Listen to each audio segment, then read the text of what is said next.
नमस्कार मित्रों। देखिए, आज मैं एक जो बहुत ही महत्वपूर्ण बात आप सबसे कहना चाहता हूँ, वो ये है कि जो जैन विद्या है, उसको हम संकीर्ण ना करें, क्योंकि वो बहुत ही ज़्यादा समृद्ध है, बहुत ही ज़्यादा व्यापक है, उसका वैभव असीम है, उसका वैभव बहुत अपरंपार है।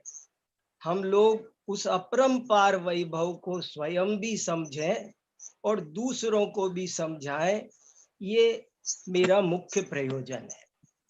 व्यापकता का मीनिंग अभी आपको बताया कि व्यापकता माने फैलाव, लेकिन मैं व्यापकता को दो तरह की मानता हूँ।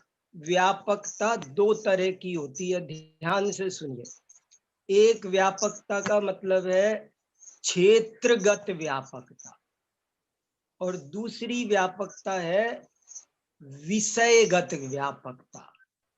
दोनों तरह से देखो तो जैन संस्कृति, जैन विद्या बहुत व्यापक है। जैसे क्षेत्र की दृष्टि से व्यापक का क्या मतलब है कि ये केवल भारत तक सीमित नहीं है, बल्कि इस विश्व में कोने कोने में सर्वत्र पाई जाती थी और आज भी वो पाई जाती है। कम ज्यादा अब बात अलग है, काल के प्रभाव से कुछ कम हो सकती है, लेकिन समाप्त वो अभी भी नहीं हुई है। और पूरे विश्व के कोने कोने में मेरे पास ऐसे हजारों लाखों प्रमाण हैं। मैं आपको बताता रहता हूँ कि जर्मनी को जर्मनी इसीलिए कहा जाता है क्योंकि ये जर्मनी पहले सरमनी था, श्रमण संस्कृति का उपासक था, जिसे हम आज जैन संस्कृति कह रहे हैं। इसे प्राचीन काल में सैकड़ों नामों से जाना जाता था। इसके नाम भी बहुत व्यापक रहे हैं। कभी इसको श्रमण विद्या कहा, कभी निर्ग्रंथ विद्या कहा, कभी दिगंबर दर्शन कहा, कभी आर्हत दर्शन कहा, कभी व्रात्य दर्शन कहा। वेदों में, उपनिषद में, कुरान में, बाइबल में, मलिक मोहम्मद जायसी के पद्मावत में, सब जगह इसका उल्लेख है। और ये ऐसा संसार का कोई प्राचीन ग्रंथ नहीं मिलेगा, चाहे वो यात्रा वृत्त हो, चाहे वेन सांग का हो, चाहे टाई इंडी का हो, किसी भी में भी कोई भी प्राचीन ऐसा इतिहास का ग्रंथ, ऐसा पुराण, हिंदुओं के 18 के 18 पुराणों में जैन संस्कृति का उल्लेख है। और तो जर्मनी पूरी की पूरी कभी जैन थी, जिसे हम अंडमान निकोबार आज कहते हैं। प्रोफेसर राजा राम जी ने रिसर्च करके बताया है कि वो अंडमान और निकोबार द्वीप पूरे के पूरे कभी जैन थे और आज तक वहां इसीलिए वे लोग कपड़े पहनना पसंद नहीं करते, क्योंकि वो जैन संस्कृति का पालन किया करते थे। बहुत इनका ओरिजिनल नाम उन्होंने बताया है अंडमान माने आदमन, जहां पर आत्मा का मनन करने वाले लोग रहते थे। नग्गावरम इसका ओरिजिनल नाम था, जिसे हम निकोबार कह रहे हैं। तो ऐसे कितने सारे प्रमाण मैं आपको ढेर बता सकता हूँ। ये देखो, ये पाकिस्तान में अभी तक जैन मंदिर, पाकिस्तान का तो कहना ही क्या, ये तो मतलब अभी तक भी है, लेकिन मैं ये मेरे पास पूरी फाइल भरी रखी है बगल में, और इतने सारे सब ढेर मैं आपको, अभी समय हमारे पास कम है, असंख्य प्रमाण। अरे आप क्या पूछो मेरे से।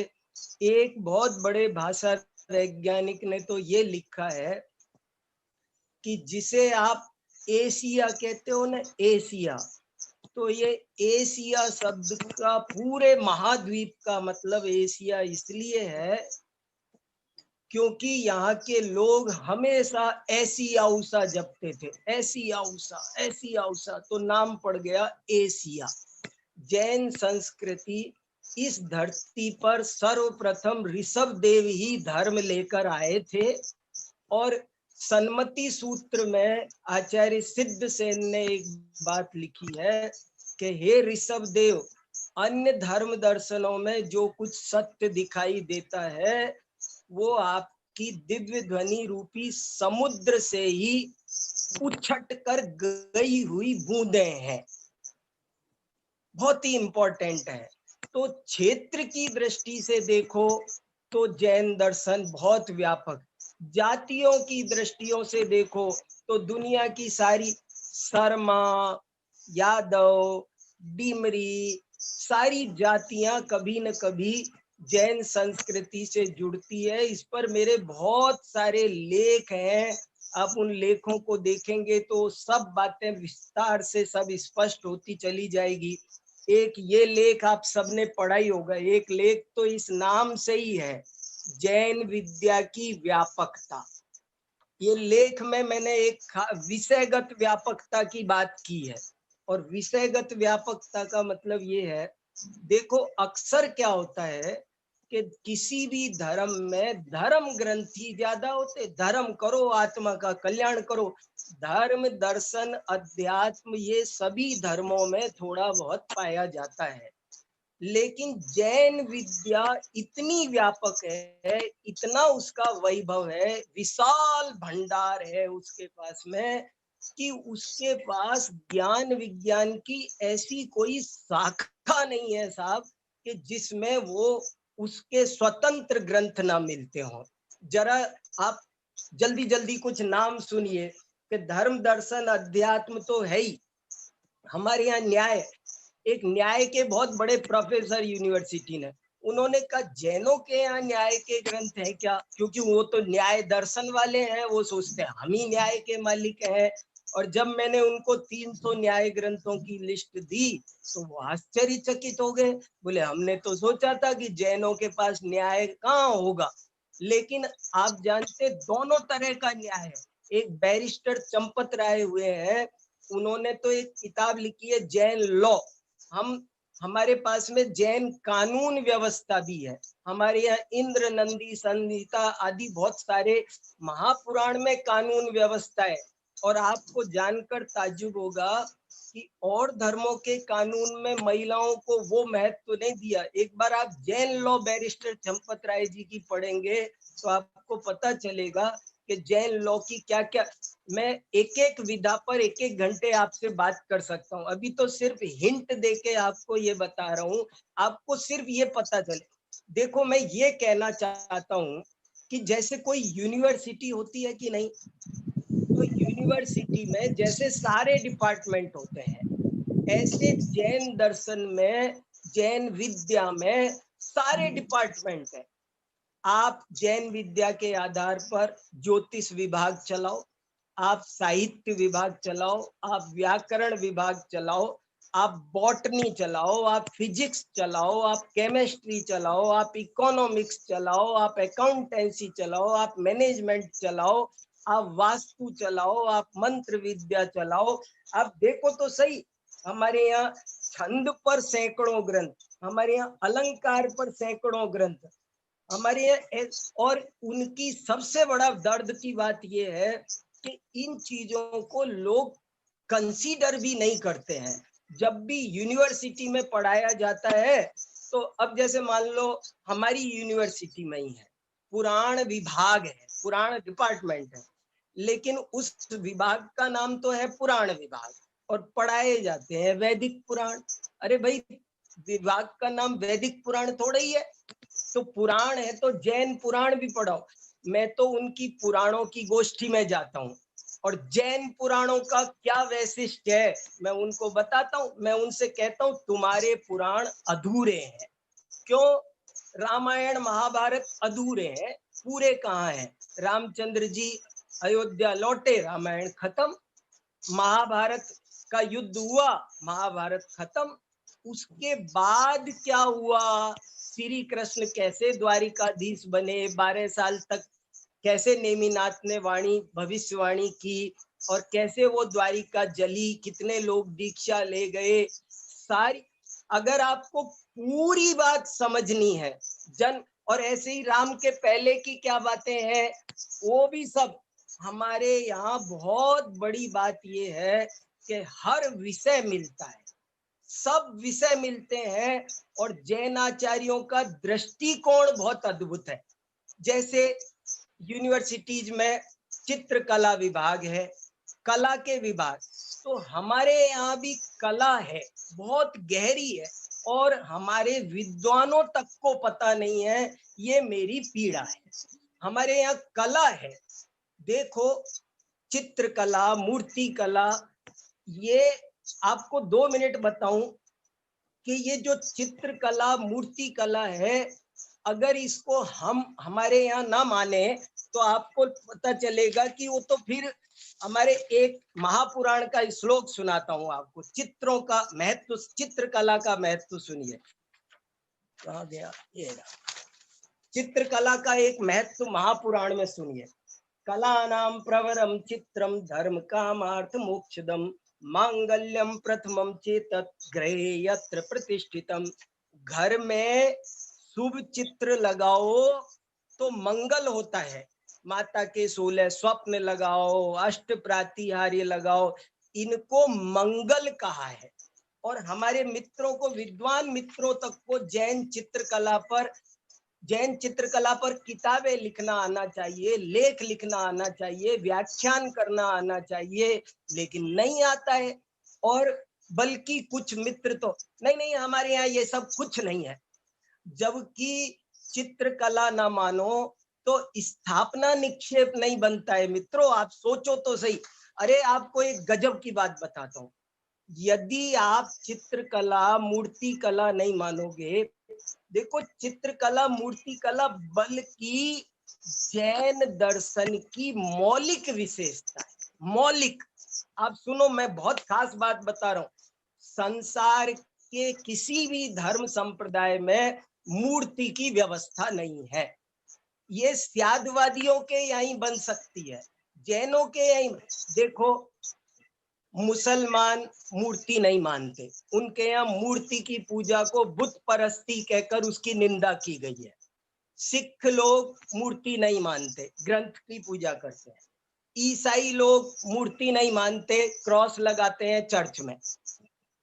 हिंदू धर्म वाले थोड़ा मूर्ति मानते हैं, लेकिन ओरिजिनल में जाओगे तो उनके सारे ग्रंथों में लिखा है न तस्य प्रतिमा अस्ति, नहीं प्रतीकेयी सा। वेदों में साफ साफ लिखा है कि परमात्मा की मूर्ति नहीं बनानी चाहिए। और आपको पता होगा दयानंद सरस्वती अपने को असली हिंदू कहते थे और उन्होंने सत्यार्थ प्रकाश में मूर्ति पूजा का खंडन किया है। तो देखो मैं आपको क्या कहना चाह रहा हूँ, निष्कर्ष क्या निकला? निष्कर्ष ये निकला कि मूर्ति पूजा केवल और केवल जैन धर्म में पाई जाती है और किसी धर्म में पाई नहीं जाती। सबसे पहले मूर्तियों की स्थापना भरत चक्रवर्ती ने कैलाश पर्वत पे की थी, 3 चौबीसियां बनाई थी। आप सोचो कितनी पुरानी है। तो हमारे यहाँ हर विद्या है, चित्रकला। और एक बात बताऊं, आप सोच रहे होंगे जैन धर्म तो वीतराग है, वीतराग कला, लेकिन और ये जो कलाएं हैं, संगीत पर जैन आचार्यों ने बहुत लिखा है। हमारे बहुत मित्रों को पता नहीं होगा कि संगीत पर 50 जैन ग्रंथ मिलते हैं और उनमें से एक ग्रंथ का नाम तो इतना सुंदर है, मैंने अभी भारतीय ज्ञानपीठ से छपवाया है और आपको पढ़ना चाहिए सबको। उस ग्रंथ का नाम है संगीत समय सार। किताब का नाम आज नहीं लिखा, 1000 साल पहले एक पार्श्वदेव नाम के आचार्य हुए, उन्होंने ग्रंथ लिखा है संस्कृत में, संगीत समय सार। वो आचार्य समय सार से कितने प्रभावित रहे होंगे और उन्होंने समय सार को, संगीत को अध्यात्म में, आत्मानुभूति में कैसे सहायक समझा होगा, उसका उन्होंने वर्णन किया। और आपको एक और गजब की बात बताऊं, कि हमारे यहाँ की ये सारी विद्याएं पूरे विश्व को एक दिशा दे सकती है। इकोनॉमिक्स देखो, हमारे यहाँ का इकोनॉमिक्स पर इतने ग्रंथ है गजब के, राजनीति पर, समाज शास्त्र पर। तो मेरा मतलब है यूनिवर्सिटी पूरी की पूरी आप जैन ग्रंथों के आधार पर हर डिपार्टमेंट, मैंने एक व्यक्ति से तो जैन इकोनॉमिक्स पर अजमेर यूनिवर्सिटी से पीएचडी करवाई है। और ऐसा क्यों होता है? आप दो बात, आप क्वेश्चन आंसर और करेंगे, मैं बस दो बात कहकर आपसे बात पूरी करता हूं कि ऐसा क्यों होता है। मैं ये बताता हूं आपको। एक प्रश्न तो ये पैदा होता है कि चित्रकला, संगीत, ये तो रागात्मक है और जैन धर्म तो वीतरागता का धर्म है, उसका इनसे क्या लेना देना, ये तो पांच इंद्री के विषय भोगों में है। लेकिन आप एक खास बात सुनिए गजब की, बहुत ध्यान से सुनिए। रागी जीवों को राग के माध्यम से वीतरागता के मार्ग पर सहजता से लगाया जा सकता है। जिस प्रकार बच्चा कड़वी दवाई नहीं लेता, उसे बतासे में रखकर दी जाती है, ऐसे ही जैन आचार्य देखो। मैं अपने गांव में गया टोडरमल स्मारक पढ़ करके, और वहां जाकर के मैंने कहा मैं प्रवचन करूंगा, तो कोई आए ही नहीं। मैं प्रवचन सुनाना चाहता हूं और कोई सुनना ही नहीं चाहता। एक दिन मैंने कहा आज मंदिर में भजन संध्या होगी, सारा मंदिर भर गया। भजन संध्या होगी तो सब आ गए, और भजन संध्या के बीच ही खड़े होकर के मैंने प्रवचन कर दिया, तो सबको मजा आ गया। मेरा कहने का मतलब ये है मित्रों, रागी जीवों को राग के दलदल में से निकाल कर लाने के लिए राग का ही सहारा लेकर के जैन आचार्यों ने वीतरागता के मार्ग पर लगा दिया। एक तो ये कारण, ये बहुत बड़ा मनोविज्ञान था। और एक बात सुनिए, अब जैसे जैन इकोनॉमिक्स क्यों लिखा, तो उन्होंने उत्तर दिया, जैन आचार्यों पर ये एक आरोप वैदिक वाले लगा रहे थे। वैदिकों ने कहा तुम तो एकांगी हो, हम है ना चार पुरुषार्थ मानते हैं, धर्म, अर्थ, काम, मोक्ष। हम पूरे पुरुषार्थ, हम मनुष्य का सर्वांगीण विकास करते हैं। आप तो एकांगी विकास करते हो, सिर्फ आत्मा का कल्याण। तो हमारे आचार्यों ने कहा सुनो, हम भी तुम्हें अर्थशास्त्र पढ़ाएंगे, और उन्होंने अर्थशास्त्र पर किताबें लिखी। अब अर्थ किसे कहते हैं, और इतना सुंदर ढंग से धन किसे कहते हैं, पर सिस्टमेटिक वर्णन किया। धन के कितने भेद होते हैं, फिर उन्होंने धन के भेद किए, तो धन के कई भेद निकल कर आए कि जिसे तुम खाली रुपए पैसे को धन समझते हो, स्वास्थ्य भी धन होता है, कीर्ति भी धन होती है, ज्ञान भी धन होता है, और किसका कितना वेटेज है, वो सब उन्होंने जब समझाया, और तब लोगों को समझ में आया कि अरे कमाल हो गया, हम जिस धन के पीछे। फिर उन्होंने आचार्यों ने जय धन कन कंचन राज सुख सबई सुलभ कर जान, दुर्लभ है संसार में एक यथार्थ ज्ञान, और उनको इस असली धन की ओर लगा दिया। तो ये एक तरह का मनोविज्ञान भी था, और एक तरह की ये जरूरत भी है जीवन में। हम सबको बहुत सारे, हर आदमी मुनि नहीं है, हर आदमी ग्रह समाज में। आपको इतनी बातें, में ढेर किताबें यहाँ इकट्ठी की है। देखो ये भारतीय ज्योतिष है, नेमीचंद जी ज्योतिषाचार्य ने लिखा है। मैं जैन ज्योतिष की गोष्ठी होती है हमारी यूनिवर्सिटी में, तो वहां जाकर मैं बोला हूं और बोलता हूं मैं। आप जानते हैं जैन ज्योतिष की क्या विशेषता है? सारे ज्योतिषियों के बीच में एक बात कहता हूं कि सुनो कान खोल के, तुम्हारे ज्योतिष में और जैन ज्योतिष में अंतर क्या है? आपका ज्योतिष ग्रहों को कारक मानता है, इसलिए कोई व्यवस्था ही नहीं बनती, और हमारा ज्योतिष ग्रहों को कारक नहीं मानता, सूचक मानता है। देखो कितना अंतर है। आप जैन दर्शन का जो वीतरागता शास्त्र तात्पर्य है, पंचास्तिकाय में लिखा, सभी शास्त्रों का तात्पर्य येन केन प्रकारेण वीतरागता होना चाहिए। आपको बॉटनी, कलकत्ता में पंडित गोपाल दास जी बरैया प्रवचन करने गए थे और वहां के एक सेठ जी ने इंजीनियरिंग कॉलेज में उनका भाषण रख दिया था और उस भाषण में उन्होंने बॉटनी, ये देखो मेरे पास वनस्पति विज्ञान पर किताब है, जैनों का वनस्पति विज्ञान, आप दुनिया हिला सकते हो, आज दुनिया हिला सकते हो, लेकिन आपको वनस्पति विज्ञान का ज्ञान होना चाहिए। इसमें लिखा है धवला ग्रंथ में कि जहां धव का वृक्ष होता है उसके नीचे निश्चित रूप से सोना पाया जाता है।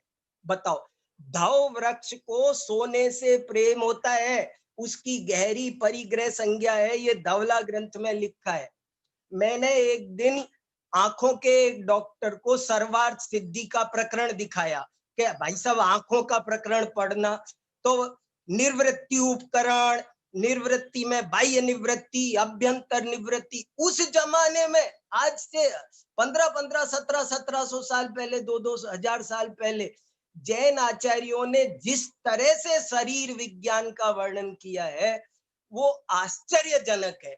और जैन विद्वानों को इन सभी विधाओं में पारंगत होना चाहिए, हर विधा। ये तो मैंने ज्ञान विज्ञान की ब्रांचेज बताई।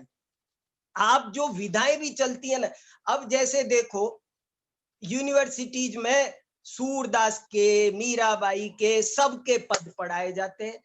दौलत राम जी के पदों में कमी बताओ मुझे, दौलत राम जी के पदों में कमी बताओ आप। कमी हमारे अंदर है, हमने उनको दिया नहीं है, उनके पास है नहीं। मैं हमेशा पाठ्यक्रम समितियों से पूछता हूं, तो कोई कोई लोग दुराग्रही भी होते हैं, मैं मानता हूं कुछ लोग विद्वेष भावना से नहीं रखते होंगे, लेकिन वो बहुत कम है। और 99% लोग ऐसे हैं जिनको पता नहीं है, जिनको मैटर नहीं मिलता है। तो जैन विद्या अत्यंत व्यापक है, विषय की दृष्टि से, विधाओं की दृष्टि से, क्षेत्र की दृष्टि से उसका वैभव अपरंपार है, बड़ा समृद्ध ग्रंथ। एक जैन साहित्य का इतिहास निकला है पार्श्वनाथ विद्यापीठ से, आप देखेंगे 7 भागों में है। और मैं आपको जैन धर्म की आज 5 लाख कृतियों की लिस्ट दे सकता हूँ, 5, जबकि हमारी 6 महीना हमारे साहित्य को जलाया गया। वहां कादंबरी पढ़ाई जाती है, गद्य चिंतामणि बताओ, द्विसंधान काव्य बताओ। देखो, ये देखो आप, ये क्या है, चतुर्विंशति संधान काव्य। चतुर्विंशति संधान काव्य जानते हैं आप? जैन आचार्यों ने एक काव्य लिखा कि जिसमें 24 अर्थ निकलते हैं, हर एक एक श्लोक के 24 अर्थ है। धनंजय कवि का द्विसंधान काव्य, सप्त संधान काव्य, वो अपने पे अकड़ते फिरते हैं, लेकिन हम अपना वैभव खुद नहीं जानते, दूसरे को बताते नहीं, पढ़ते नहीं। इसलिए मैंने आज ये चीज रखी है। ये देखो, एनसीईआरटी से एक किताब निकली है, ये जैनों की किताब नहीं, जैनों की संस्था नहीं, ये एनसीईआरटी की किताब है गणित पर। और इस गणित की किताब में आप ये देखो जरा सा, आपको ये चित्र दिखाई दे रहा है, ये चित्र बना हुआ है और ये चित्र जैन, ये मैं ये लिखा है जैन मुनि है, देखो दिगंबर मुनि बैठे हैं ये सारे, ये दिगंबर मुनियों की सभा है। ये एनसीईआरटी की किताब है दोस्तों, आपको अब रोंगटे खड़े हो जाएंगे, आप कहाँ सो रहे हैं, आपकी नींद उड़ जाएगी, क्या हो रहा है। और ये लिखा है संसार में, इसमें लिखा है नीचे, संसार में गणित का आविष्कार किसी ने किया तो वो जैन मुनियों ने किया। बताओ आप, आपको बलदेव उपाध्याय का संस्कृत साहित्य का इतिहास उठा के देखो, पेज नंबर 8, उसमें लिखा है संसार में जितनी कहानियां हैं, पंचतंत्र जैनों का, हितोपदेश जैनों का, अमरकोश जैनों का, पर जैन कंगाल हो रहे हैं, सो रहे हैं, उनको कुछ पता नहीं है। तो आज का मेरा मतलब यही है, यही कुल बातें बहुत है, मैं यही कहना चाहता हूं और आप सब इसको समझें, यही मेरी आप सबसे प्रार्थना है। अब आप जो कुछ कहना चाहते हो कहिए, मैं बहुत देर लिए। बाप रे, ये विषय सुन के ऐसा लग रहा था कि जैसे कोई सेमिनार या फिर कोई इंटरव्यू तो नहीं, खुद का खुद डिस्कवरी चैनल आ चुके हैं और डिस्कवरी चैनल चल रहा है और उसमें डिस्कवर करके वे प्रोफेसर साहब ने उसको डिस्कवर करके इतनी खोज करके अपनी खोज परक व्यक्तित्व से हम सबको लाभान्वित किया है। बहुत बहुत धन्यवाद है। हम आगे प्रश्न की श्रृंखला में चलते हैं। तो हमने बहुत सारे विषय के बारे में जाना कि नामकरण कैसे हुआ, इसके बाद ये सब विषय जैसे ज्योतिष का विषय है, ऐसे अनेक विषय हैं। लेकिन हमने कहीं कॉस्मोलॉजी का नाम नहीं सुना।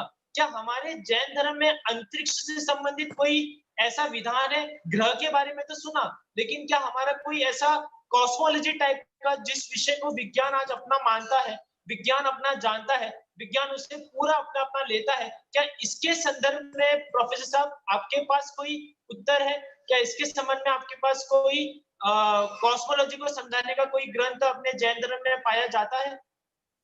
बहुत अच्छा। पूरा का पूरा जम्बू द्वीप, सूर्य प्रज्ञप्ति, चंद्र प्रज्ञप्ति, ये स्पेशल ग्रंथ है जो कॉस्मोलॉजी पर है। भूगोल भी बहुत है। अरे कर्णान योग पूरा का पूरा, कर्णान योग का कम से कम 30-40% हिस्सा भूगोल और खगोल ही है, पूरा ज्योग्राफी है और कॉस्मोलॉजी है। तो इसलिए वो भी बहुत ही ज्यादा मिलता ही है, कहीं कोई संदेह नहीं है, बहुत मिलता है। पूरा कितने देखो, तत्वार्थ सूत्र की हर टीका में मिलता है। ज्योतिष कितने 5 प्रकार के, सूर्य चंद्र ग्रह तारा सबका वर्णन है, खूब है। वास्तु शास्त्र पूछ रहे हैं, ये कोई एक जने देखो, आपको दिखाओ, ये देखो, ये वास्तु शास्त्र की किताब आचार्य विद्यानंद जी ने जैन ग्रंथों के आधार से तैयार की है। और आप लोग, एक तो क्या है, हम लोग गलत फहमी में ना पड़े। हम बहुत से हमारे मित्र क्या समझते हैं, इससे तो कर्तावाद आ जाएगा, इससे तो अज्ञान आ जाएगा। अरे निमित्त नैमित्तिक संबंधों की जानकारी मात्र है ये, आप समझा करो बातों को। ये वस्तु का स्वरूप जैसा है वैसा है। ये देखो, ये विश्वकर्मा को उसमें महापुराण में लिखा है, ऋषभ देव के चौथे पुत्र का नाम है विश्वकर्मा, 100 पुत्रों में से। और विश्वकर्मा को क्या पढ़ाया, तो वहां वास्तु कला की शिक्षा उनको दी गई। और वास्तु शास्त्रम न लंघये, तो ये सब चीजें ठीक से समझ, असल में अधूरा ज्ञान होता है, वो दिक्कत करता है। मैं ये मानता हूं कि वास्तु शास्त्र के नाम पर कितने ही लोग कर्तावाद का, अज्ञान का, राग द्वेष का पोषण करते हैं, तो ज्योतिष के नाम पर भी कर रहे हैं। लेकिन वो शास्त्र गलत नहीं है, उसका उपयोग करने वाला गलत हो सकता है, लेकिन वो शास्त्र गलत नहीं है। मंत्र विद्या नहीं है जैन धर्म में, ये कभी मत कहना भूल करके। पंडित टोडरमल जी ने मोक्ष मार्ग प्रकाशक में साफ साफ लिखा है, मंत्रादिक में अचिंत्य शक्ति है, मंत्र नहीं है, ऐसा कभी मत बोलना। विद्या भेषज मंत्र तोय हवनई यान्ति प्रशांतिम बुध। अगर मंत्र नहीं होते तो धड़सेनाचार्य ने परीक्षा ली पुष्पदंत भूतबली की, तो एक कानी एक दांत वाली प्रकट हुई। और जब सही पढ़े, समंत भद्राचार्य ने लिखा, नहीं मंत्रोक्षर न्यूनो नियंती विश्वेदना। मंत्र यदि अक्षर न्यून होगा तो विष वेदना दूर नहीं, माने विष भी उतर जाता है। अरे ये कुछ नहीं है भाई साहब, सिर में दर्द होता है तो क्रोसिन टैबलेट खाते हैं कि नहीं, वो क्या है, पुद्गल है ना, वो मंत्र भी पुद्गल है। तो चीजों को हमें इससे निमित्त नैमित्तिक संबंधों की स्वीकृति मात्र है, ये कर्ता कर्म व्यवस्था नहीं है। चीजों को बहुत ठीक से समझना पड़ेगा। चलिए चलिए। हाँ हाँ, भाई साहब का बहुत बहुत धन्यवाद। उन्होंने हमें कॉस्मोलॉजी के बारे में भी बताया कि जैन धर्म का अपना एक अंतरिक्ष विज्ञान भी है। अब बहुत हम भारी है। अपने एकदम अभी वर्तमान के विषय पर बात करते हैं कि जैसे कोरोना जैसी बहुत सारी बीमारियां हैं, तो क्या जैन धर्म के पास इसका भी कोई सुलझन है, मतलब इसका भी कोई उपाय, ऐसे कोई शास्त्र है जैन धर्म के पास कि जिसमें इनके उपाय हो? जैन आयुर्वेद पर बहुत सारे ग्रंथ है। मैंने इस लेख में 20 जैन आयुर्वेद के ग्रंथों का नाम बताया है। इस लेख में जैन आयुर्वेद के 20 ग्रंथ मैंने बता रखे हैं। एक कल्याण कारक है, एक आरोग्य शास्त्र है, और जिसका उल्लेख तो चरक संहिता तक में मिलता है, ऐसा एक योग रत्नाकर है। और ऐसे वर्णन आए हैं, 2-4 श्लोक मुझे भी याद है। साकेषु सर्वेषु भवन्ति रोगाः, ऐसे उदर भी दिए हैं दूसरों ने। और एक बात है कि इन आयुर्वेद के ग्रंथों में ऐसी व्यवस्थाएं बताई गई है। एक जगह तो ऐसा लिखा है, देखो बहुत बढ़िया है वो, आरोग्य शास्त्र मधिगम्य मुनिर विपश्चित, ऐसा लिखा है कि किसी को भी दीक्षा देने से पूर्व उसे ये पूछना चाहिए कि तुमने आरोग्य शास्त्र पढ़ा है कि नहीं। माने दीक्षार्थी की ये अनिवार्य शर्त जैन आचार्यों ने मानी है कि उसे थोड़ा सा आरोग्य शास्त्र का भी ज्ञान होना चाहिए। क्यों होना चाहिए? बड़ी जोरदार बात है। क्यों? इसलिए होना चाहिए कि अभी मेरी तबीयत खराब हो तो उसके 10 इलाज है, डॉक्टर को दिखा लूंगा, दवाई खा लूंगा। लेकिन मुनि की तबीयत खराब हो तो बहुत दिक्कत है। और मुनि अगर विषम आहार कर लेगा, मुनि को पता होना चाहिए खरबूजे के बाद पानी नहीं पीते हैं, करेले के साथ दूध नहीं लेते हैं। यदि उसे ये ज्ञान होगा तो वो स्वस्थ रहेगा और ठीक से धर्म साधना कर पाएगा। और नहीं तो शरीर को, ये जो कहते हैं ना, शरीर माध्यम खलु धर्म साधनम, ये वाक्य जैन ग्रंथों में भी मिलता है। सागार धर्मामृत में जैन आचार्य, वो क्या नाम आसाधर जी ने सागार धर्मामृत में शरीर माध्यम खलु धर्म साधनम लिखा। और एक अकलंकाचार्य का परमानंद स्तोत्र है, उसमें लिखा कि आत्मा के बाद इस विश्व में सबसे ज्यादा ध्यान देने लायक कोई वस्तु है तो वो ये अपना शरीर है। इसका ध्यान रखो, इसे रोगी मत बनाओ, नहीं तुम्हारे परिणाम दूषित होंगे। तो आयुर्वेद भी बहुत है यदि ऐसी स्थिति रखे। और ये तो मैं क्या, अब दुनिया चिल्ला रही है कि यदि जैन जीवन शैली का पालन किया होता तो कोरोना तो पैदा ही नहीं होता। कोरोना मांसाहार से पैदा हो, जो कोरोना में प्रिकॉशंस बताई जा रही है, अब क्यों नहीं लोग होटलों पे खाना खा रहे? अब बाजार का खाना क्यों नहीं खा रहे? तो जैनों ने पहले ही मना कर दिया।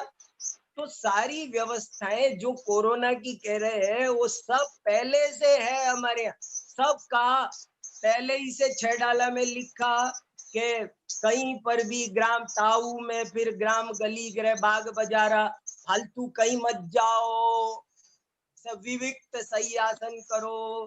तो जैन व्यवस्थाएं पालो तो कोरोना, गर्म पानी पियो, प्रासुक जल वस्तुओं का सेवन करो, सारी बातें हैं। जूते चप्पल वहां खोलो, सब बातें हैं। तो इसलिए आयुर्वेद में, जैन जीवन शैली में ऐसी व्यवस्था है।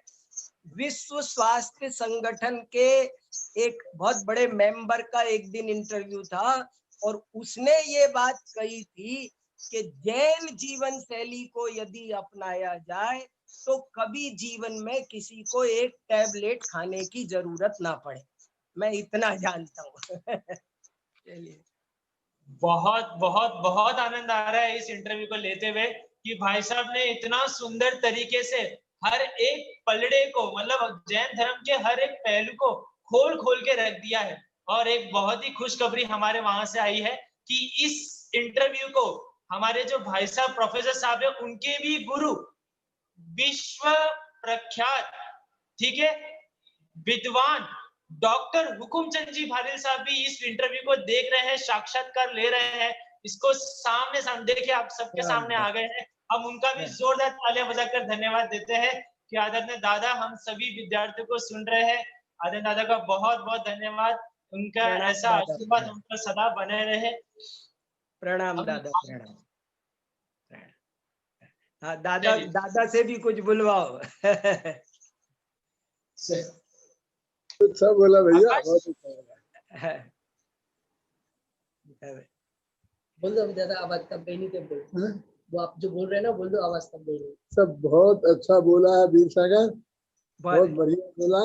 सबको अच्छा इसका ज्ञान होना चाहिए। सब बढ़िया। अच्छा, प्रणाम। देखिए, यहाँ हमारे गुरु मिल गए, गुरु के भी गुरु मिल गए, सारे गुरु हमें एक ही वेबिनार में, एक ही इंटरव्यू में मिल गए। ये हमारा ही सौभाग्य है। चलिए तो हम प्रश्न के आगे बढ़ते हैं। एक बात और सुनो आप, देखो व्याकरण का हमारे यहाँ लोगों को पता भी नहीं है क्या है। हमारे यहाँ एक कातंत्र व्याकरण है, कातंत्र कालाप नाम का व्याकरण है।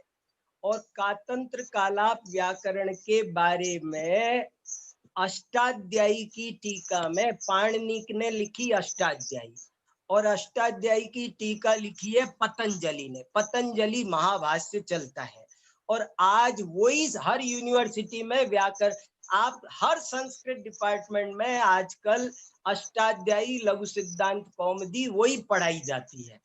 लेकिन ये गलती किसकी है? ये गलती हमारी है, क्योंकि हम बताते नहीं। हमारे जैन आचार्यों ने सैकड़ों ग्रंथ व्याकरण पर लिखा है, पूज्यपाद आचार्य ने भी व्याकरण लिखा है। और उससे पहले एक कातंत्र कालाप नाम का व्याकरण है, जिसके बारे में पतंजलि महाभाष्य में ये लिखा है, ग्रामे ग्रामे कालापकम च काटकम च प्रोच्यते।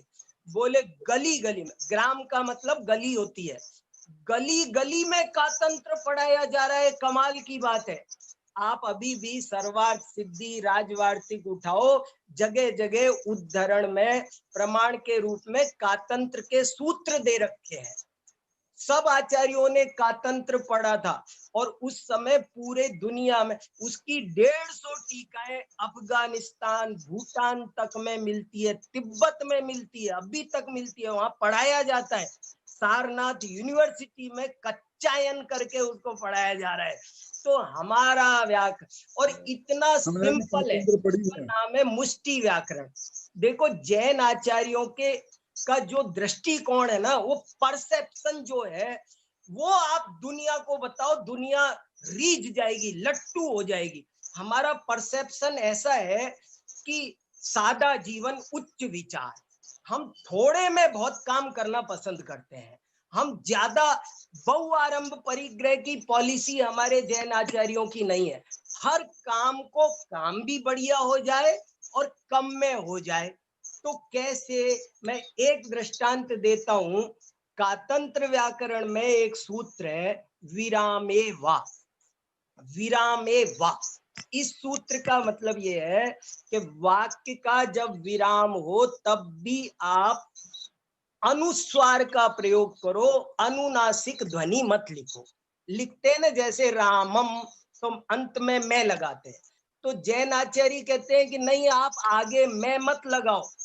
आप जैसे पुस्तकम, तो पुस्तकम में मैं मत लगाओ, अंत में कै पर ऊपर बिंदी लगाओ। तो क्यों लगाओ, उनसे पूछा, तो वो कहते हैं कै पर बिंदी लगाना वो अपरिग्रहवाद है, और मैं लिखना वो परिग्रहवाद है।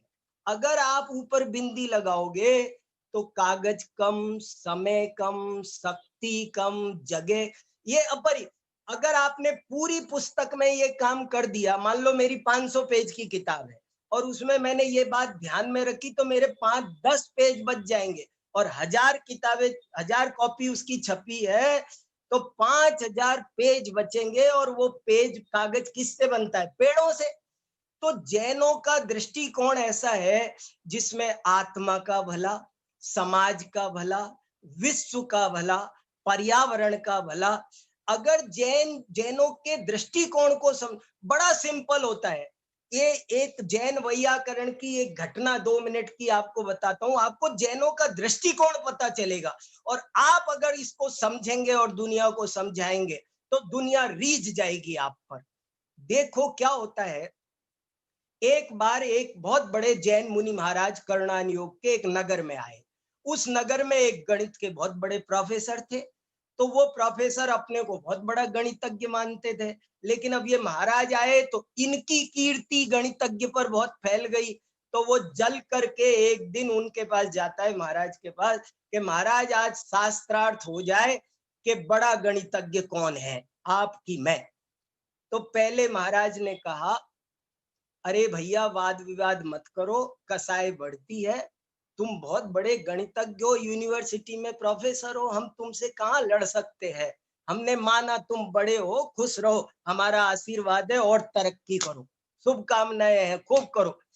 नहीं नहीं, ऐसे नहीं, मेहरबानी मत करो मेरे ऊपर, मेहरबानी नहीं चाहिए, मुझसे शास्त्रार्थ करो सबके बीच में, और ये तय होना चाहिए कि बड़ा गणितज्ञ कौन है। तो मुनि महाराज ने पास में जमीन में से एक मुट्ठी रेत की भरी और उससे पूछा, बताओ इसमें कितने कण हैं, बोलो इसमें रेत के कितने कण हैं। तो वो तो बगले देखने लगा, ऊपर नीचे देखने लगा। तो मुनि महाराज बोले, इतना सा नहीं बता सके, अरे बोलो ना मुष्टि प्रमाण, मुष्टि प्रमाण। बोले भैया हमारा गणित तो ऐसा है, जैन आचार्यों का गणित लोक प्रमाण लोक प्रमाण क्या है? तो जैन आचार्यों का जो ये सादा जीवन, उच्च विचार, वीतरागता का निष्कर्ष, स्वपर विश्व कल्याण का जो दृष्टिकोण, आपको सुंदर समाज, आज मैं सुबह दादा का ही सुन रहा था, दादा भी बता रहे थे आज सुबह के प्रवचन में कि यदि हम एक गांव बनाए, समाज एक गांव बनाए, तो उस गांव में झाड़ू लगाने वाला, बाल काटने वाला सब होंगे कि नहीं होंगे? तो एक जैन बाल काट सकता है कि नहीं?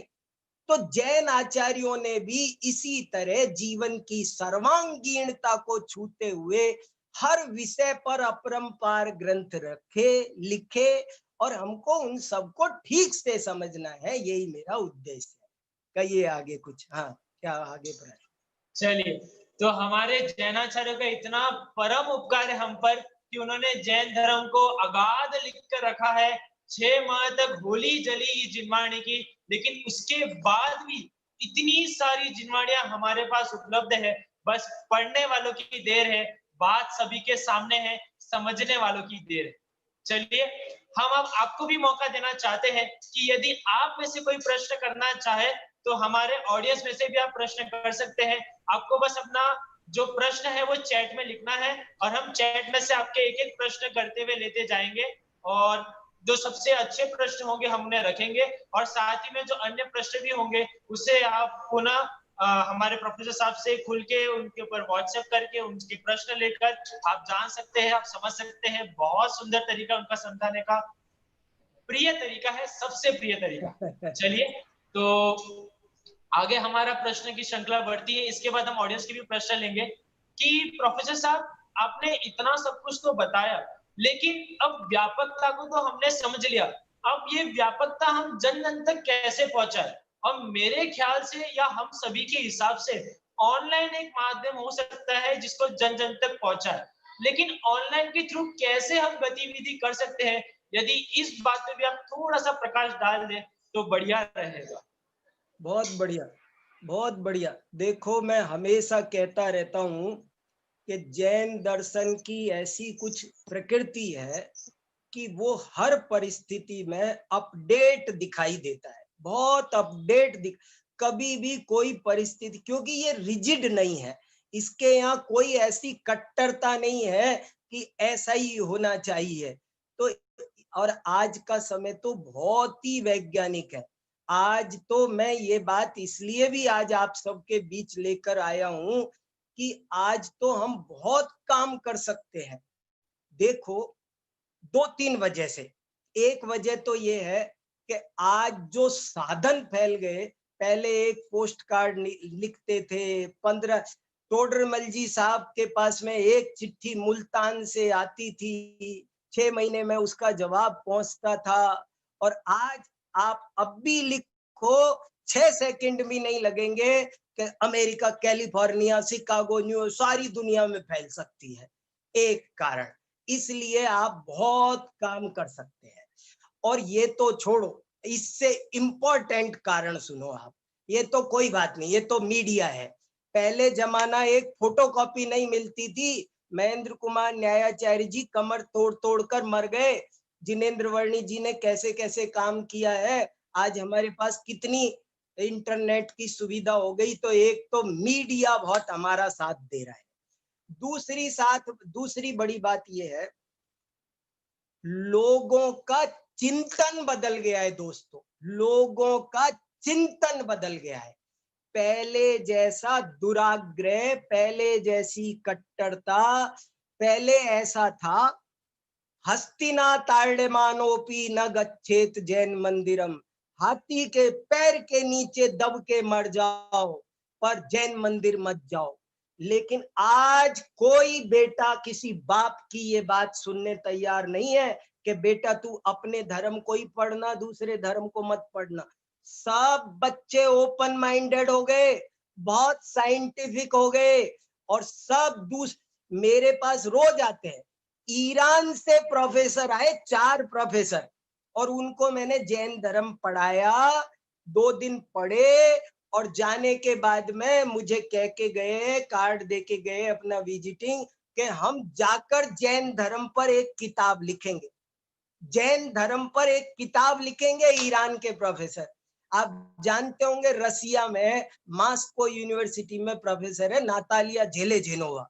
उसने आचार्य कुंद के 5 परमागमों का रसियन में ट्रांसलेशन कर दिया है। अभी इन दिनों सर्वार्थ सिद्धि का ट्रांसलेशन कर रही है वो, बहुत बड़ी विदुषी है। तो कैसे कैसे, तो हम चीजों को बताएंगे नहीं, पढ़ाएंगे तो लोगों में जो वैज्ञानिक चेतना बदल गई। तीसरा कारण क्या हुआ, राज सत्ता बदल गई। अब वो राज सत्ता नहीं रही है। पहले आप ये कहते कि ईश्वर जगत का कर्ता धर्ता नहीं है, आप इतना कहते ना, आपको जहर का प्याला पिला देते, फांसी पर लटका देते। पहले कोई ये नहीं कह सकता था कि अपने भाग्य, मैं अपना कर्ता धर्ता आप ही हूं, मेरा कर्ता धर्ता कोई दूसरा राजा या ईश्वर नहीं है। ऐसा जो कहता था उसे कोलू में पिलवा देते थे, मृत्यु दंड मिलता था। लेकिन आज पीके आ गई है, ओ माय गॉड पिक्चर आ गई है, और बच्चा बच्चा जान गया है कि भगवान जगत का कर्ता धर्ता नहीं है, ये मेरी लाइफ है और इसके कर्ता धर्ता मैं हूं। जो कहता है कि भगवान कर्ता धर्ता है वो फिरकी लेता है। ये बात सबको समझ में आ गई। इतना बढ़िया गोल्डन पीरियड आपको कब मिलेगा मुझे बताओ। मैं तो हमेशा कहता रहता हूं कि पंडित टोडरमल जी थे, आज 1000 टोडरमल हुए हैं। अगर वो सही अर्थों में टोडरमल जी बन जाए तो समंत भद्राचार्य ने लिखा है कि जैन धर्म आज विश्व धर्म बन सकता है, अगर कोई समझाने वाला सुयोग्य हो तो। आपके पास हर विषय पर बोलने को है और बहुत सुंदर है, जो किसी के पास नहीं है। आपके पास वो विचार है, वो चिंतन है, वो दृष्टिकोण है जो किसी के पास नहीं है, और वो चिंतन बड़ा सुंदर है। उसे हमें समझना है और दुनिया को समझाना है, यही मेरा मतलब है। आदरणीय भाई साहब के मुख से हम जैन धर्म की जितनी विशेषता को जान रहे हैं, उतना उतना हमारा उत्साह और बढ़ते जा रहा है। जैसे कि ऐसा लग रहा है कि जैसे पिक्चर का कोई ट्रेलर होता है, तो सबसे पहले ट्रेलर देखने में कैसा लगता है कि मूवी देखने में अब और अधिक आनंद आएगा। ऐसे ही ये 1 घंटे का जो इंटरव्यू हम सुन रहे हैं, इसे सुनकर ऐसा लग रहा है कि अब जैन धर्म के शास्त्र को पढ़ने में और अधिक आनंद आएगा और प्रफुल्लित हो जाएंगे। बहुत बढ़िया, बहुत आनंद आ रहा है हमें। इसके बाद हम आगे प्रश्न पे चलते हैं। तो हमारे श्रोता वर्ग से एक प्रश्न आया है सत्यजीत जी दोषी जी के यहाँ से। वे प्रश्न कर रहे हैं कि क्या जैन धर्म का कोई तंत्र विज्ञान भी है क्या? उनका प्रश्न है, क्या जैन धर्म से कोई तंत्र विज्ञान भी है? मैंने देखा नहीं, तंत्र पर सामग्री नहीं देखी है, पर मंत्र पर तो बहुत मिलती है। मंत्र मिलता है और यंत्र मिलता है। यंत्र पर बहुत सामग्री है, मंत्र पर बहुत सामग्री है, और तंत्र पर क्या कुछ है मेरे देखने में नहीं आया है, लेकिन मंत्र और यंत्र पर तो बहुत है। तंत्र पर खोजेंगे, कुछ होगा तो। चलिए, तो आप लोगों को भी एक अवधि मिल गई है, आपको भी एक चांस मिल गया है एक नए विषय को खोजने के लिए। अब आपके पास भी एक नया ब्रांच है सही है। तंत्र विज्ञान का, कि आप उसमें खोजे कि जैन धर्म का तंत्र विज्ञान। चलिए, आप बहुत सभी का बहुत बहुत सौभाग्य है। इसके बाद आगे चलते हैं। तो हमने इतना सारा विषय जाना, इतने सारी बातें जानी, इतने सारे विषयों को, जैन धर्म के अलग अलग पहलू को जाना, हमने ये सब जाना। तो फिर अंत में हम आते हैं कि अ, एक और छोटा सा प्रश्न मैं लेना चाहूंगा भाई साहब से कि मंत्र और तंत्र में क्या अंतर है। ये भी हमारे थोड़े से जो श्रोतागण है वो कंफ्यूज हो रहे हैं मंत्र और तंत्र में। तो क्या भाई साहब इस पर कोई खुलासा कर सकते हैं? तंत्र का तो मैंने मना किया कि कोई ऐसी चीज मुझे नहीं मिली, लेकिन ये है मंत्र होता है ना, मननात् मनः त्रायते इति मंत्र है, नमोकार मंत्र आदि मंत्र है। और ये जो हम यंत्र बनाते हैं सिद्ध चक्र आदि के 10 लक्षण के, ये यंत्र है। और तंत्र विद्या भी कुछ ना कुछ जरूर होनी चाहिए, कोई उपासना पद्धति, मंत्रों कोई, जब क्या है तंत्र का कुछ ठीक से ज्ञान नहीं है, कुछ पता करके जान करके फिर बताएंगे। अभी आपको हमें ठीक पता नहीं है, गलत बताना नहीं चाहते। देखिए, ये विद्वान की क्वालिटी होती है कि ना वो अल्पोक्ति करता है, ना अतिशयोक्ति करता है, ना कल्पोक्ति करता है। मतलब हाँ उनकी सारी उक्तियां सही सही ही होती है। तो इसलिए हाँ भाई साहब ने कहा कि आप सोचिए, हम ढूंढेंगे और जब कुछ मिलेगा तो हम आप सबको दे हाँ, देंगे। कुछ मिलेगा तब बताएंगे। हाँ ओके, ठीक है, मिलेगा तब देखेंगे। चलिए, हम आगे चलते हैं। तो हमारे साथ में बहुत ऐसे भी लोग हैं जो अभी युवा है, जो बच्चे हैं, और साथ ही में थोड़े वृद्ध भी है। उन्होंने जैन धर्म का जो अध्ययन है अभी इतना प्रारंभ नहीं किया है। तो क्या उनके लिए इन सब विषयों को जानना अनिवार्य है? क्योंकि हम लास्ट में इसी बात पर आते हैं कि क्या इतना सारा जानना, उसके बाद हम धर्म को जान पाएंगे? क्या मेरे लिए ये अनिवार्य है समझने के लिए? तो इसके ऊपर मैं चाहूंगा कि भाई साहब कोई उत्तर दे कि क्या ये सारे पहलू को, धर्म के, जैन धर्म के विविध अंगों को जानना अनिवार्य है या समय होने पर किया जा सकता है? बहुत ही बढ़िया प्रश्न पूछा है, बहुत बढ़िया। और मेरा समाधान भी ध्यान से सुनने लायक है। समाधान ये है, प्रथम तो अध्यात्म विद्या भली भांति समझना चाहिए। प्रथम तो अध्यात्म विद्या, द्रव्य संग्रह, समय सार, प्रवचन सार, मूल तत्व को ज्ञान सबसे पहले बहुत आवश्यक है, अन्यथा वो व्यक्ति भटक सकता है, भटकने की संभावना है। इसलिए सर्वप्रथम तो तत्व ज्ञान होना बहुत आवश्यक है। और इन चीजों का ज्ञान वो तो जिसको समय हो, जिसका चेयोपशम हो, इनका निषेध नहीं करना है। और विद्वानों को इनके बारे में कम से कम मोटी मोटी जानकारी जरूर होनी चाहिए। मैंने आपको ये चीजें सिर्फ इसलिए बताई है कि हम उठाकर एक सिरे से जो नकार देते हैं, खंडन कर देते हैं, ये सब कुछ नहीं है। ये बहुत गलत आदत है, इसको हम मिटाएं। और अपनी जैसी जैसी, सब चीजों को सब नहीं जान सकते, जीवन छोटा है, अंतोणति सुईणम, आप क्या क्या पढ़ेंगे। पर मैं ये कहना चाहता हूं कि आप कुछ तो पढ़ सकते हैं। और जैसे आप आजीविका के लिए ही सही, कोई कोई ऐसा नहीं होता है, जैसे कोई कहता है कि मैं क्या करूं, मुझे जैन दर्शन में प्रोफेसरशिप नहीं मिली, इसलिए मैं इकोनॉमिक्स में चला गया। तो जाओ, लेकिन वहां जैन इकोनॉमिक्स पढ़ो ना। तुम पॉलिटिकल साइंस में चले गए तो तुम वहां तो जैन राजनीति विज्ञान, नीति वाक्यामृत, हमारे यहाँ राज यशस तिलक चंपू, हमारे यहाँ राजनीति पर कितने ऊंचे उच्च कोटि के ग्रंथ है। तो तुम राजनीति के प्रोफेसर बनकर भी जैन राजनीति को नहीं पढ़ते हो, नहीं पढ़ाते हो, नहीं सम्मिलित। आप हिंदी साहित्य के बनो, लेकिन दौलत राम जी कहाँ जाएंगे, भूधर दास जी कहाँ जाएंगे, बनारसी दास जी कहाँ जाएंगे। तुम भी अगर उनको नहीं इन्वॉल्व करा पाए, ये मेरा कहने का आशय है कि आप सब विद्या सब नहीं पढ़ सकते। लेकिन कोई तो, अब कोई व्यक्ति ठीक है मान लो, तो वो दूसरा विषय पढ़े तो सही, तो जैन आचार्यों ने क्या कहा है वो दृष्टिकोण समझ लेगा तो उसका अपना भी भला होगा और वो समाज को भी बहुत कुछ दे सके। तो सभी को अपना उत्तर मिल चुका होगा कि तत्व ज्ञान ये हमारा मेन उद्देश्य होना चाहिए। यदि ये हो जाए और समय बचे तो वास्तव में हमें इन ग्रंथों का भी स्वाध्याय हो, लेकिन अपना मूल उद्देश्य काम की चीज तत्व ज्ञान नहीं छोड़ना चाहिए। तो हमें तत्व ज्ञान के ऊपर केंद्रित रहकर अन्य विषय को भी छूते रहे, ऐसा मंगल उपदेश हमें यहाँ पर प्रोफेसर साहब का मिला है। हमारे कुछ ऐसे भी महानुभव है जो स्वयं यहाँ पर प्रश्न करना चाहते हैं, तो मैं एक जन से प्रश्न लूंगा, एक जन से।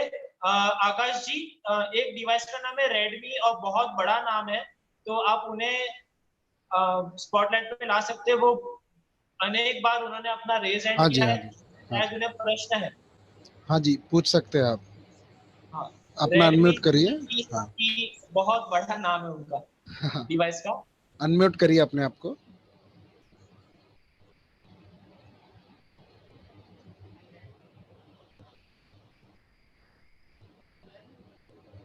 हाँ जी, बोलिए।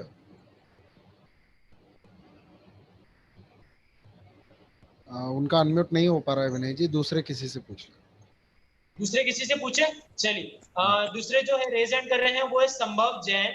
संभव जैन ये भी हमारे महाविद्यालय में अभी अध्ययनरत छात्र है, अभी ये अंतिम वर्ष में पहुंचे हैं। इनका कोई प्रश्न है, इनको आप अनम्यूट कीजिए, ये यहाँ पर उत्तर चाहेंगे।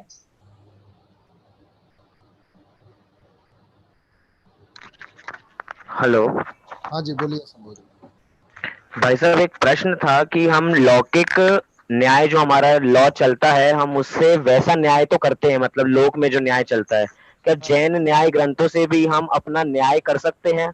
अपना न्याय मतलब लॉ के अंदर वो चीजें भी ला सकते हैं क्या हम लोग? हाँ, ला तो सकते हैं, लेकिन जैन लॉ का एक अलग ग्रंथ है, बहुत सारे ग्रंथ है।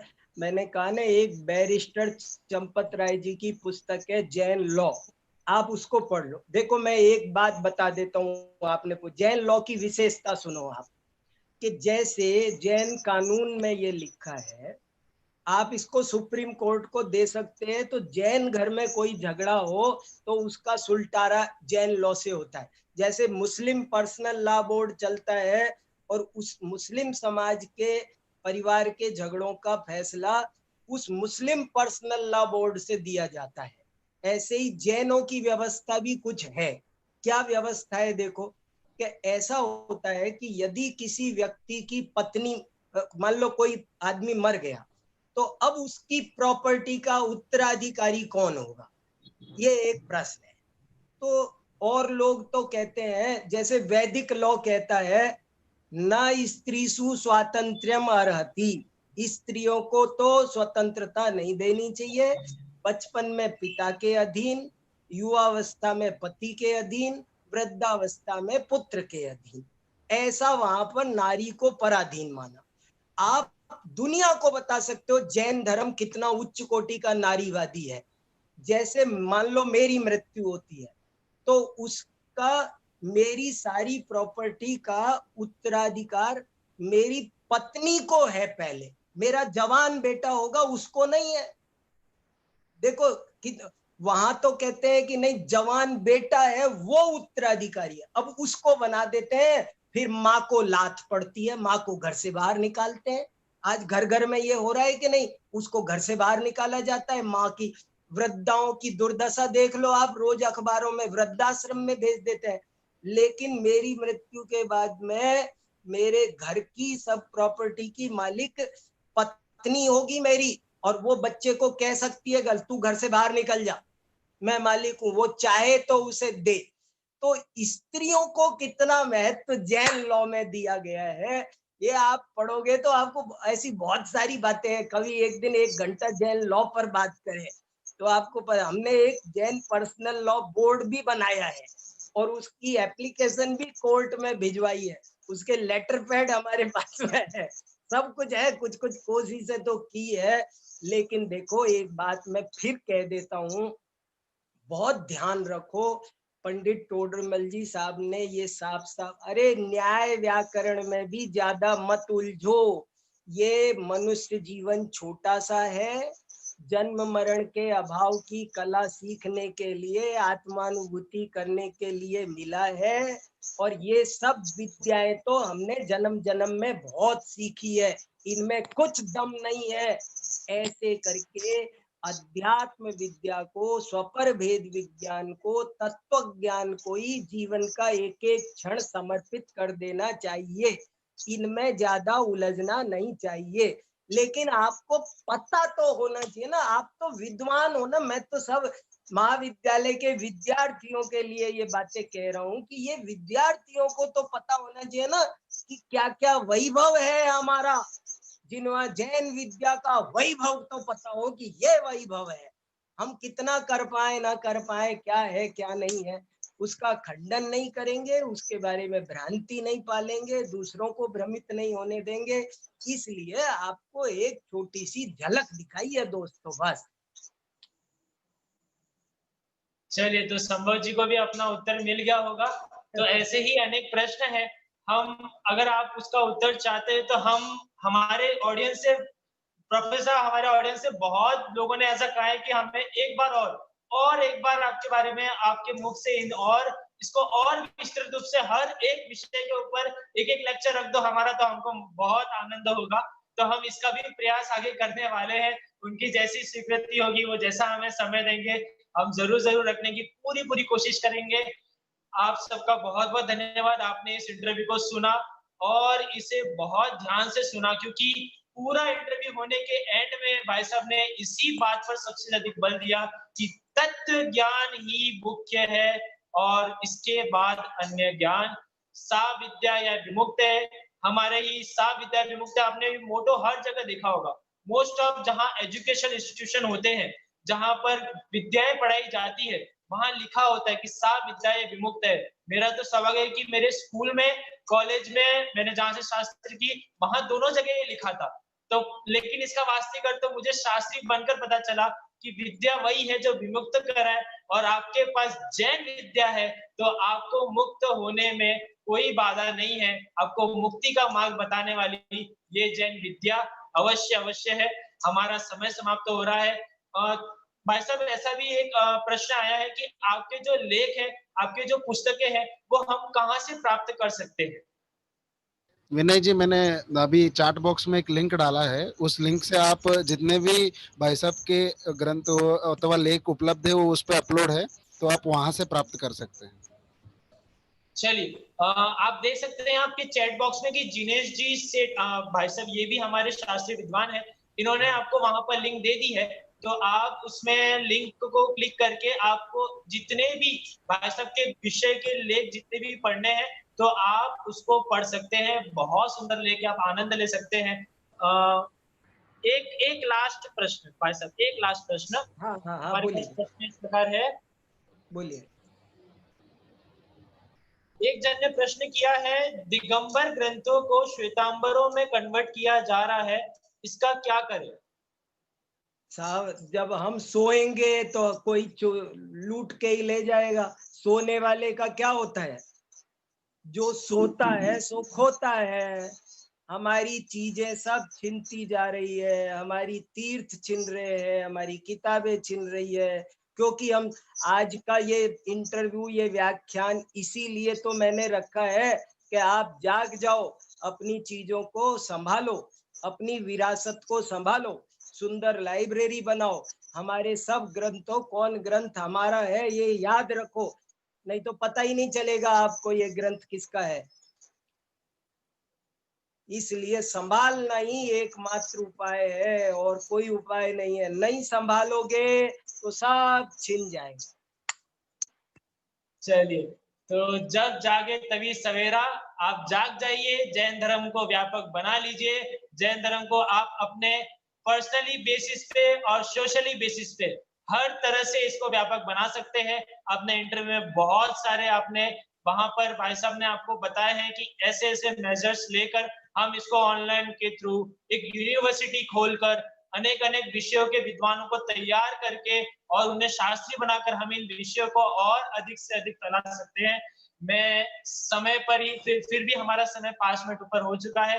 हम ऐसे ही अनेक इंटरव्यू आप सबके सामने लेकर आने वाले हैं, तो आप सभी तैयार रहे। हम अंत में हमारे प्रोफेसर साहब का बहुत बहुत धन्यवाद चाहते हैं कि उन्होंने बहुत ही सुंदर तरह से, बहुत ही सुंदर तरह से हमको जैन धर्म की व्यापकता के बारे में समझाया। ये जैन धर्म क्षेत्रगत से फैला है, विषयगत से फैला है, हर तरह से इसके बाहर खुले हुए हैं। बस इसके बाहों में, इसके सागर में स्नान करने वाले की आवश्यकता है। तो आप सभी स्नान कीजिए। और इसी के साथ साथ मैं अपनी कक्षा जय गोमटेश को भी धन्यवाद देता हूँ कि उन्होंने इतना सुंदर आयोजन किया है। मैं कक्षा के सभी विद्यार्थी, हमारे सभी माननीय जो हमारे गुरुवर है, आदरणीय डॉक्टर साहब, आदरणीय शांति जी भाई साहब, आदरणीय जिन कुमार जी भाई साहब, हमारे सभी अधीक्षक महोदय एवं सभी विद्यार्थी और हमारे मेन जो यहाँ पर आप देख रहे होंगे कि पूरा संचालन जो कर रहे हैं जूम ऐप का, ऐसे आकाश जैन शास्त्री, इनको भी बहुत बहुत धन्यवाद है कि इन्होंने बहुत ही सुंदर तरीके से हमें यह आयोजन का कार्य दिया। मैं मात्र अंत में आदरणीय भाई साहब से निवेदन करना चाहता हूँ कि आगे हमें और भी समय देंगे वो, और हमें इस ऐसे ही बातों को और हमारे लिए बताते रहे। जरूर जरूर, बहुत धन्यवाद। अंत में ज्ञानानंद स्वभाव पाठ के साथ हम अंत करेंगे। Yes yes yes. चलिए मुस्लिम में ज्ञानानंद स्वभावी का पाठ करेंगे और उसी के साथ हमारा यही इंटरव्यू यहीं पर समाप्त होता है।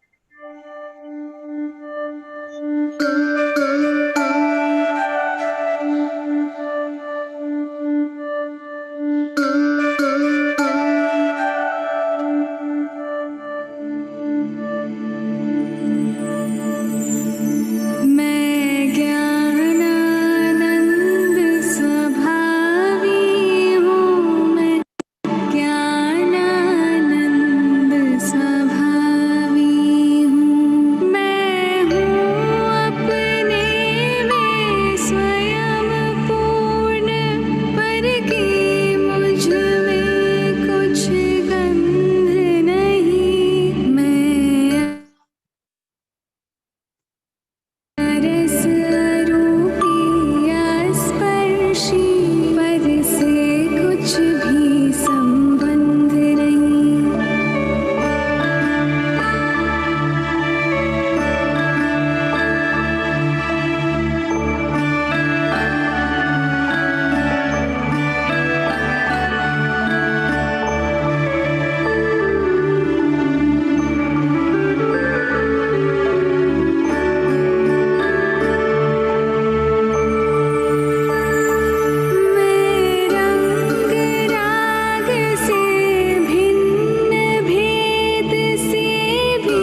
इसी के साथ हम यहाँ विराम लेते हैं और ऐसे ही आगे अन्य विश्व के श्रेष्ठ विद्वानों को लेकर हम आपके सामने आएंगे।